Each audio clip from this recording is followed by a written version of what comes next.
Is there an element of panic in the way the Modi government has embraced the Taliban? Countries do change course in response to changing geopolitics, and abrupt U-turns are not unheard of. There was Nixon's visit to Maoist China in 1972, for example. Modi's outreach to the Taliban is just as dramatic, but my fear is that he and his advisors are making a tactical play, driven by fears about Pakistan drawing closer to the US and that they do not really understand the long game. Let me explain.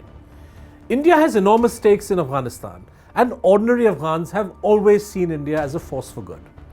When the Taliban captured power in 2021, the Modi government effectively downed its shutters in Kabul. Afghans who had worked with India and wanted refuge because their lives were endangered were not given visas. It became almost impossible for Afghans to come to India to study. In other words, at a time when the people of that country most needed India, we were not there for them. And today, when Amir Khan Muttaqi, the Taliban foreign minister, is visiting Delhi, ordinary Afghans must be wondering where exactly India stands. The Taliban are misogynist and have been involved in terrorist attacks on India. Yet, Modi has now decided it's time to do business with their regime.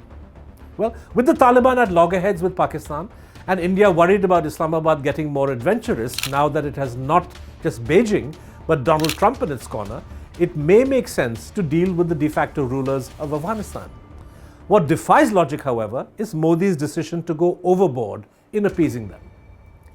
The visiting minister would never have been able to exclude women reporters from a press conference if the MEA had said no public event can be held that violates Indian constitutional norms.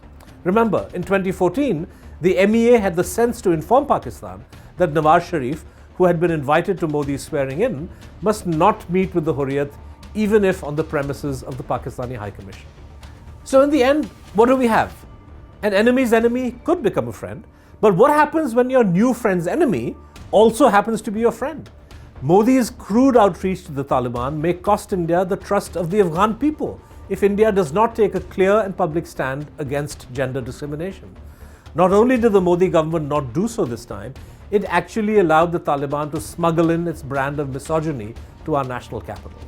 In diplomacy, pragmatism is necessary, but when it comes at the cost of principle, it stops being strategy and starts looking like desperation.